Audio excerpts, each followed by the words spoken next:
खुदावंद यीशु मसीह के अजीम बाबरकत और जलाली नाम में आप तमाम सुनने और देखने वालों की सलामती हो। मैं अपने यूट्यूब चैनल कलाम मुक़द्दस पर आप सबों को खुशामदीद कहता हूँ और हमेशा की तरह उम्मीद करता हूँ, ईमान रखता हूँ कि आज का कलाम भी हम सबों को बड़ी बरकत देगा। हम जो कुछ सुनेंगे, पढ़ेंगे, सीखेंगे, इससे बरकत पाएंगे। आज जो हवाला मैं आपके साथ मिलकर पढ़ने को हूँ, जिसमें से हम सीखेंगे, वो मुक़द्दस मरकस रसूल की इंजील उसका 12वां बाब और 18वीं आयत से लेकर 27वीं आयत तक। यहाँ यूं लिखा है, फिर सदूकियों ने जो कहते हैं कि क़यामत नहीं होगी उसके पास आकर उससे ये सवाल किया कि आए उस्ताद, हमारे लिए मूसा ने लिखा है कि अगर किसी का भाई बे औलाद मर जाए और उसकी बीवी रह जाए तो उसका भाई उसकी बीवी को ले ले ताकि अपने भाई के लिए नस्ल पैदा करे। 7 भाई थे, पहले ने बीवी की और बे औलाद मर गया, और दूसरे ने उसे ले लिया और बे औलाद मर गया, और इसी तरह तीसरे ने, यहां तक कि 7 बे औलाद मर गए। सबके बाद वो औरत भी मर गई। क़यामत में ये उनमें से किसकी बीवी होगी, क्योंकि वो तो 7 की बीवी बनी थी। यीशु ने उनसे कहा, क्या तुम इस सबब से गुमराह नहीं हो कि ना किताब मुकद्दस को जानते हो, ना खुदा की कुदरत को? क्योंकि जब लोग मुर्दों में से जी उठेंगे तो उनमें ब्याह शादी ना होगी, बल्कि आसमान पर फरिश्तों की मानित होंगे।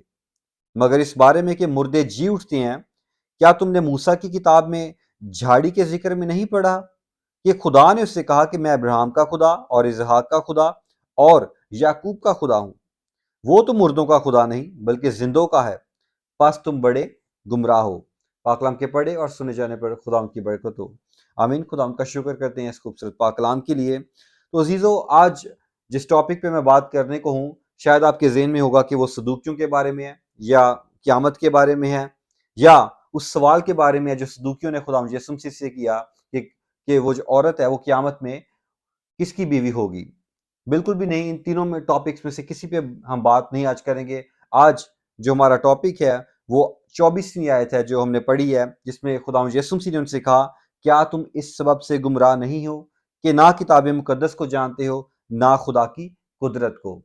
और यही आज का हमारा टॉपिक, और इसी पे हम मुख्तसरन सीखेंगे कि हम ना किताब मुकद्दस को जानते हैं और ना खुदा की कुदरत को। अजीजों, आज जो हवाला हमने पढ़ा है, इसमें सदूकी हैं, एक ऐसा फिरका है जो क़यामत पे यकीन नहीं करता, और ये खुदावंद यीशु मसीह के पास एक सवाल लेके आए हैं, और सवाल खुदावंद के पाक कलाम में से लाए हैं, और इन्होंने मूसा को रेफर करके उसका नाम लेके कहा कि मूसा ने हमारे लिए ये लिखा है।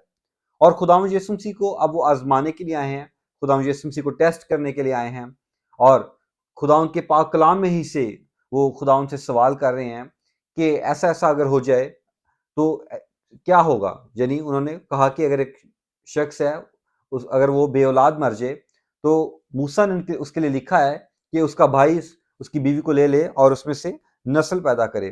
तो 7 भाई थे, 7 मर गए और आखिर में वो औरत मर गई। तो अब तू बता कि जब क़यामत होगी, क्योंकि तू क़यामत पर ईमान रखता है, तो क़यामत वाले दिन वो किसकी बीवी होगी? ये तो अब उनके लिए तो एक बड़ा ये मसला है कि अगर हम वो तो ईमान नहीं रखते इस बात पे कि क़यामत होगी, लेकिन वो खुदावंद यीशु मसीह को परखने के लिए, जांचने के लिए कि ये तो ईमान रखता है, चलो देखते हैं कि ये इस बारे में क्या कहता है, ये तो हमारी इस मुश्किल को हल करे कि अगर इन केस अगर ऐसा होता है तो हमें ये तो पता हो कि ये क़यामत वाले दिन किसकी बीवी होगी। अगर हम एक चीज गौर करें तो ये सदूकी जो खुदावंद यीशु मसीह के पास आए हैं, ये खुदावंद के पाक कलाम को सीखने की गर्ज से नहीं आए। हाँ, ये कलाम मुकद्दस को पढ़ते हैं, कलाम को पढ़ते हैं, और इन्होंने अपने अपने मकसद को, अपनी ख्वाहिश को पूरा करने के लिए खुदावंद से अपने तर्ज का सवाल भी पूछा है, और कलाम मुकद्दस से ही पूछा है। अगर हमें याद हो तो जब खुदावंद यीशु मसीह के पास शैतान आया था, जब वो रूह से मामूर हो, जब वो बपतिस्मा लेके आए, तो वो जब रूह उनको आजमाने के लिए जंगल में ले गया, तो वहां भी शैतान आया था जब खुदावंद यीशु मसीह के पास, तो उसने भी आके खुदावंद के पाक कलाम ही से खुदावंद यीशु मसीह को आजमाया था कि अगर तू खुदा का बेटा है तो इन पत्थरों से कह के रोटी बन जाए। तो वो कलाम ही से खुदावंद यीशु मसीह की आजमाइश कर रहा था। तो एक बात सीखने की है कि हम कलाम शैतान को भी आता है। कलाम हम पढ़ते हैं, हम सब अपनी अपनी जिंदगी में कलाम पढ़ते हैं, हम सब अपनी अपनी जिंदगी में इन सदूकियों की तरह बहुत से हवाला जात हमें भी याद है, हम भी बहुत से कलाम मुक़द्दस के हवाला जात से वाक़फ़ हैं, हमारे कुछ दिलों में बैठे हुए हैं, कुछ ज़हनों में बैठे हुए हैं। लेकिन जो चीज़ समझने की है कि क्या हम उस कलाम को शैतान की तरह तो इस्तेमाल नहीं कर रहे, जैसे शैतान ने उस कलाम को खुदा यीशु मसीह के खिलाफ इस्तेमाल किया। और यहाँ सदूकी भी हम देख रहे हैं कि ये भी उसी रवश पे चल रहे हैं। ये सीखने की गर्ज से, जानने की गर्ज से नहीं आए, बल्कि ये आज़माने की गर्ज से आए हैं। ये अपना मकसद पूरा करने खुदा यीशु मसीह के पास आए हैं कि आए देखते हैं कि ये इसके बारे में क्या कहता है। तो हमें भी ये चीज़ समझने की ज़रूरत है कि अगर हम भी आज खुदावंद के पाक कलाम को जानते हैं, क्या हम उसकी पहचान में, उसके नाम में बढ़ने के लिए खुदावंद के पाक कलाम को सीख रहे हैं, या याद कर रहे हैं, या उस पर अमल कर रहे हैं, या क्या हम भी उसको सिर्फ इस बात के लिए कि हम किसी से बहस कर सकें, अपनी ज़ाती महफ़िलों में बैठ के किसी अपनी बात को मनवाने के लिए बाइबल की कुछ आयतों को कोट कर सकें। जैसे अगर कोई शराब पीने वाला है, तो हमने बहुत दफ़ा देखा है कि बहुत से लोग हैं जो शराब पीते हैं, वो खुदावंद के पाक कलाम ही से हवाला जात निकाल निकाल के कहेंगे जी देखिए यहाँ भी शराब का जिक्र है, यहाँ भी इस चीज का जिक्र है। तो यह सदूकी भी हैं, वो अपना मकसद निकलवाने आए हैं, वो सीखने की गर्ज से नहीं आए। तो हम भी अपनी जिंदगी में बाज़ औक़ात जो है खुदावंद का कलाम सिर्फ बहस व मुबासा के लिए, किसी को नीचा दिखाने के लिए, अपने अपने आप को जस्टिफाई करने के लिए खुदावंद के पाक कलाम के कुछ हवाला जात को रट लेते हैं, याद रख लेते हैं। मैं ये नहीं कह रहा कि हम सभी ऐसे करते हैं, लेकिन बाज़ औक़ात लोग ऐसा ही करते हैं कि उन्होंने सिर्फ कुछ हवाला जात याद किए होते हैं, उनके फिंगर टिप्स पे होते हैं, ताकि वो अपनी बातों को, अपनी गलतियों को, अपनी कमजोरियों को, अपने गुनाहों पर पर्दा डाल सके, उनको जस्टिफाई कर सके। लेकिन खुदावंद यीशु मसीह ने उनको साफ साफ कह दिया, उन्होंने कहा कि क्या तुम इस सबब से गुमराह नहीं हो कि ना किताब मुकद्दस को जानते हो, ना खुदा की कुदरत को। खुदावंद यीशु मसीह ने ये नहीं देखा कि हाँ वो बाइबल से, खुदावंद के कलाम से मूसा का नाम लेके मुझसे सवाल पूछ रहे हैं, मूसा का नाम रेफर करके मुझसे बात पूछ रहे हैं। खुदावंद यीशु मसीह ने साफ साफ उन्हें जो है कह लें कि उनको कंडेम किया कि तुम ना किताब मुकद्दस को जानते हो, ना खुदा की कुदरत को। खुदावंद यीशु मसीह ने ये नहीं कहा कि तुम ना कुछ हवाला जात को जानते हो, ना कुछ चैप्टर्स को जानते हो, ना कुछ आयतों को जानते हो, बल्कि क्या कहा, ना किताब मुकद्दस को जानते हो, ना खुदा की कुदरत को। यानी कि हमें किताब मुकद्दस को पैदाइश से लेकर मुकाशवा तक जानना है। सिर्फ कुछ हवाले, कुछ चैप्टर्स नहीं जानने, या कुछ अपनी पसंद के 23 ज़बूर, 91 ज़बूर इस तरह के, या यूहन्ना 3:16 इस तरह की आयतों को ही सिर्फ याद नहीं करना, बल्कि हमें शुरू से आखिर तक, पैदाइश से आखिर तक किताब मुकद्दस को जानना है। तब हम खुदा की कुदरत के बारे में जान सकेंगे कि वो कैसे काम करती है। इसलिए खुदा यीशु मसीह ने सदूकियों को कहा कि तुम किताब मुकद्दस को नहीं जानते, और यही वजह है कि तुम सब गुमराह हो, यही वजह है कि तुम ये बेवकूफों वाले सवाल पूछ रहे हो। अगर तुम किताब मुकद्दस को जानते तो तुम खुदा की कुदरत को जानते। इसलिए फिर खुदा यीशु मसीह ने उनको, उनकी इस कंफ्यूजन को भी क्लियर किया और कहा कि जब लोग मुर्दों में से जी उठेंगे तो उनमें ब्याह शादी ना होगी, बल्कि वो आसमान पर फरिश्तों की मानित होंगे। पहले इनकी ये चीज क्लियर की कि ये अपने ज़हन से निकाल दो कि अगर अगर हमें कल को इस बात पर ईमान लाना पड़े कि हाँ जी क़यामत होती है, तो वहां तो फिर किसकी वो बीवी होगी उन 7 भाइयों में से। तो ये बात अपने ज़हन से निकाल दो, क़यामत में कोई शादी ब्याह नहीं होगी, ये ज़मीनी रिश्ते हैं, नस्ल को बढ़ाने के लिए आसमान पर सब फरिश्तों की मानित होंगे। और फिर उनका दूसरी कंफ्यूजन भी क्लियर की, जिस बात को वो ईमान नहीं रखते, वो मुर्दों की क़यामत पर ईमान नहीं रखते। तो खुदा यीशु मसीह ने कहा 26वीं आयत में, मगर इस बारे में कि मुर्दे जी उठते हैं, क्या तुमने मूसा की किताब में नहीं पढ़ा, किताब में झाड़ी के जिक्र में नहीं पढ़ा कि खुदा ने उससे कहा कि मैं अब्राहम, इसहाक और याकूब का खुदा हूं। यानी खुदा यीशु मसीह ने भी अब उनको मूसा का नाम लेके कहा कि तुमने उसकी किताब में ये तो पढ़ लिया है कि उसने हमारे बारे में ये लिखा है कि अपने भाई की बीवी को लेकर उसमें से नस्ल पैदा करो, लेकिन तुमने ये नहीं पढ़ा कि जब वो जलती हुई झाड़ी में मूसा पर जाहिर हुआ था खुदा, तो खुदा ने कहा कि मैं अब्राहम, इसहाक और याकूब का खुदा हूं। तो उस टाइम तो अब्राहम, इसहाक और याकूब तो जिंदा नहीं थे। तो अगर तुम्हें किताब मुकद्दस को पढ़ा होता, तुम खुदा की कुदरत को जानते, तो ये सवाल ना करते, क्योंकि खुदा जो, खुदा ने आगे कहा कि वो तो मुर्दों का खुदा नहीं बल्कि जिंदों का खुदा है। यानी जो अब्राहम, इसहाक और याकूब जो कि मर चुके हैं, वो अब खुदा में सो गए हैं, तो इसका मतलब है कि वो जिंदों का खुदा है। तो इसका मतलब है कि मुर्दों की क़यामत होगी।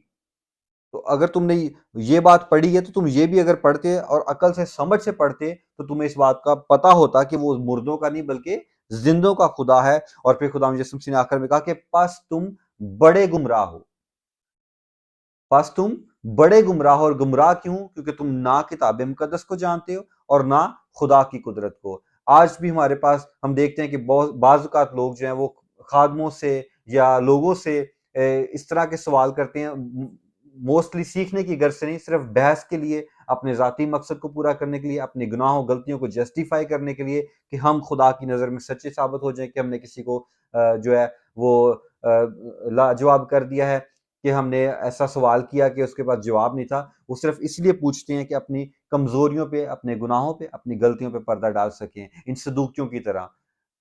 وہ سیکھنے کی غرض سے نہیں آتے، وہ اپنی زندگی کو نہیں بدلنا چاہتے۔ اور آج خداوند یسوع مسیح ان سب لوگوں سے بھی یہ بات کر رہے ہیں۔ کوئی بھی شخص جو اپنی زندگی میں صرف یہ سمجھتا ہے کہ مجھے بائبل کی کچھ آیتیں پتہ ہیں، کچھ حوالہ جات یاد ہیں، تو مجھے پوری بائبل آ گئی ہے، میں خدا کو جانتا ہوں، اس کی پہچان میں بڑھ گیا ہوں، اس کے نام میں بڑھ گیا ہوں، تو ہم سب دھوکے میں ہیں۔ خداوند یسوع مسیح نے کہا کہ تم کتاب مقدس کو نہ جانتے ہو، نہ خدا کی قدرت کو۔ یعنی پیدائش سے لے کر مکاشفہ تک ہمیں خداوند کے کلام مقدس کو جاننا ہے، تب ہمیں خدا کی قدرت کا جو اندازہ ہوگا۔ اس طرح مقدس پالوس رسول اپنے خط میں لکھتے ہیں کہ جتنی بھی باتیں کلام مقدس میں ہیں وہ ہم آخری زمانہ والوں کے واسطے نصیحت کے لیے لکھی گئی ہیں، تاکہ ہم اس سے عبرت حاصل کریں۔ اگر یہ بائبل آج ہمارے پاس موجود ہے تو اس کا کوئی مقصد ہے، خدا نے کسی مقصد سے یہ کلام لکھوایا ہے، ورنہ کام تو آج بھی مسیحوں کی زندگی میں ہو رہے ہیں، اس کی کتاب کیوں نہیں بن جاتی؟ یہ جو پیدائش سے لے کے مکاشفہ تک جو باتیں ہیں خدا ان کی پاک کلام میں، ان کا ہونا ہماری زندگی میں اس کا مقصد ہے تاکہ ہم اس سے عبرت حاصل کریں۔ جیسے مثال کے طور پہ ہم جانتے ہیں کہ داؤد بادشاہ نے ہتی یوریا کی بیوی کو لے کے اس سے زنا کیا، اور اس کے بعد اس کے خاندان میں اس گناہ کے باعث کیا اس کو نتائج بھگتنے پڑے۔ اگر ہم اس حوالہ کو خداوند کے پاک کلام میں سے نہ پڑھیں تو کوئی کیسے اس بات کو جان سکتا ہے کہ مجھے اپنی آنکھوں کو پاک رکھنا ہے، مجھے زنا سے، گناہ سے، بدی سے دور رہنا ہے، تاکہ میری زندگی میں بھی یہ گناہ، یہ برائی، یہ مصیبتیں نہ آئیں۔ جب ہم ان کو پڑھتے ہیں تو پھر ہمیں سیکھ ملتی ہے کہ ہمیں یہ گناہ نہیں کرنا، ہمیں اپنی آنکھوں کو صاف رکھنا ہے، پاک رکھنا ہے، ہمیں گناہ سے دور رہنا ہے۔ جیسے خدا یسوع مسیح نے کہا کہ اگر تیری آنکھ تجھے ٹھوکر کھلاتی ہے تو اسے نکال پھینک، کانا ہو کے خدا کی بادشاہی میں داخل ہونا اس سے بہتر ہے کہ تو آنکھیں رکھتا ہوا جہنم کی آگ میں جائے۔ تو جب ہم خدا کے پاک کلام کو پڑھتے ہیں تو ہم اسے سیکھتے ہیں، سمجھتے ہیں، یہ آئینہ ہے، یہ ہماری کمزوریاں، ہمارے گناہ ہمیں دکھا دیتا ہے اور ہمیں فضل بخشتا ہے کہ ہم ان پر کام کریں، پاک روح کی مدد سے ان پر غلبہ حاصل کریں۔ تو اس لیے عزیزو ہمیں کتاب مقدس کو پڑھنا ضروری ہے، جاننا ضروری ہے، کیونکہ خداوند یسوع مسیح نے کہا کہ تم گمراہ ہو، صرف گمراہ نہیں، بڑے گمراہ ہو۔ آج ہر وہ شخص گمراہ ہے جو خداوند کے کلام کو نہیں پڑھتا، نہ اسے جانتا ہے، نہ اس کو پڑھنے کی کوشش کرتا ہے، اور اس سے دور رہتا ہے۔ اگر ہم ایسا نہیں کرتے تو ہم اپنی زندگیوں میں کہہ لیں کہ ایک مغرور پن کا جو ہے وہ مغروری رکھتے ہیں، ہم مغرور ہیں اپنی زندگی میں، کہ ہم سمجھتے ہیں کہ شاید اس کا یا تو ایک مقصد ہے کہ یا تو ہمیں پوری بائبل زبانی آتی ہے، یا ہم سمجھتے ہیں کہ ہمیں اس کی ضرورت نہیں ہے، اس وجہ سے ہم اس کو پڑھتے نہیں ہیں۔ خدا ان کے خادم کہہ رہے تھے کہ اس سے بڑھ کے کوئی شخص اپنی زندگی میں غریب نہیں ہو سکتا کہ جس کے پاس اپنی بائبل مقدس نہ ہو۔ آج ہم سب کے پاس وقت جو آج کا وقت چل رہا ہے اس کے مطابق ہم سب کے پاس اپنے اپنے پرسنل موبائل فونز ہیں، لیکن کتنے ہیں جن کے پاس اپنی پرسنل بائبلز ہیں؟ ہم سب کے پاس اپنی پرسنل بائبلز ہونی چاہیے۔ وہ تبھی ہوں گی جب ہمارے اندر خداوند کے کلام کی بھوک اور پیاس ہوگی، جب ہم اس کو جاننا چاہتے ہیں، اس کی پہچان میں، اس کے نام میں بڑھنا چاہتے ہیں، تبھی یہ ممکن ہوگا۔ اگر ہم افسیوں اس کا پہلا باب اور اس کی 6 آیت دیکھیں تو وہاں ایک بہت خوبصورت آیت ہے جو مقدس پالوس رسول لکھتے ہیں۔ وہ یہ بوجھ رکھتے ہیں ان سب لوگوں کے لیے۔ اگر مقدس پالوس رسول کا افسیوں کے نام خط اس کا پہلا باب اور اس کی 16ویں آیت میں لکھا ہوا ہے، تمہاری بابت شکر کرنے سے میں باز نہیں آتا، اور اپنی دعاؤں میں تمہیں یاد کیا کرتا ہوں کہ ہمارے خداوند یسوع مسیح کا خدا جو جلال کا باپ ہے تمہیں اپنی پہچان میں حکمت اور مکاشفہ کی روح بخشے۔ تو ان کی دعا کیا ہے؟ وہ کہہ رہے کہ میں خداوند یسوع مسیح سے کا خدا جو جلال کا باپ ہے تمہیں کیا کرے؟ اپنی پہچان میں حکمت اور مکاشفہ کی روح بخشے۔ کیوں بخشے؟ تاکہ جو ہے ہمارے دل کی آنکھیں روشن ہو جائیں اور ہم کو معلوم ہو جائے کہ اس کے بلائے جانے سے کیسی کچھ امید ہے، اور اس کی میراث کے جلال کی دولت مقدسوں میں کیسی کچھ ہے، اور ہم ایمان لانے والوں کے لیے اس کی بڑی قدرت کیا ہی بے حد ہے۔ تو ہم کتنے ہیں جو دعا کرتے ہیں اس بات کے لیے کہ خداوند ہمیں اپنے کلام کی سمجھ دے، अपने मुकाशवा की रूह बख्शे, हमें हिकमत दे कि हम उसका कलाम समझ सकें। तो अजीज़ों, अगर हम आज कुछ आयतें जानते हैं, कुछ हवाला जानते हैं, अच्छी बात है, लेकिन खुदा चाहता है कि हम उसके कलाम मुक़द्दस को पैदाइश से लेके मुकाशवा तक पढ़ें, नहीं तो हम भी इन सदूकियों की तरह गुमराह ही रहेंगे, हम भी भटकते रहेंगे दर-बदर छोटी-छोटी बातों के लिए। ये क्यों है, ये कैसे है, बाइबल में ये बात क्यों लिखी है? क्योंकि जब हम इसको पढ़ते ही नहीं हैं, तो हमें हमारी समझ नहीं खुलती। लेकिन मैं आपको इस बात को बताना चाहता हूँ कि मैं खुद एक्सपीरियंस करता हूँ कि जब आप खुद बाइबल पढ़ेंगे, तो बहुत सारी चीजें जो हैं खुदा का रूह आपको खुद ही समझा देगा। वो आपके माइंड्स में डॉट्स कनेक्ट होने शुरू हो जाएंगे। जब आपने पढ़ी होगी पूरी बाइबल शुरू से आखिर तक, तो कहीं ना कहीं जब आप बातें पढ़ेंगे, वो आपको याद, खुदा का रूह याद कराएगा कि आपने पैदाइश की किताब में, आपने खरूज की किताब में, आपने यूहन्ना की इंजील में ये बात पढ़ी थी, और आपके डॉट्स कनेक्ट होना शुरू हो जाते हैं, और आपकी बहुत सारी कंफ्यूजन दूर हो जाती हैं, आपके बहुत सारे सवालों के जवाब आपको मिल जाते हैं। तो आए हम भी अपनी ज़िंदगी में जो है इस कमी को दूर करें। मेरा ईमान है कि आज जो खुदा का पाक कलाम आपने सुना है, ये हम सबों को बरकत देगा, हमारी ज़िंदगी में असर करेगा, और हम सब जो इस धोखे में जी रहे हैं कि हमें कुछ आयतें पता हैं तो हमें पूरी बाइबल का पता है, ये अजीज़ व खुदा उनकी नज़र में गलत है। खुदा चाहता है कि हम उसके कलाम को शुरू से आखिर तक पढ़ें। खुदा यसू मसीह ने उनको कहा कि तुम ना किताब मुक़द्दस को जानते हो, ना खुदा की कुदरत को। आए खुदा उनके कलाम को पढ़ें, उसकी पहचान में, उसके नाम में बढ़ें, ताकि हम उसकी कुदरत को समझ सकें, उसकी कुदरत के अजीब काम अपनी ज़िंदगी में होते हुए देखें। खुदावंद आज के इस खूबसूरत पाक कलाम के वसीला से हम तमाम सुनने देखने वालों को बड़ी बरकत दे। खुदावंद आप सबों के साथ हो। आमीन।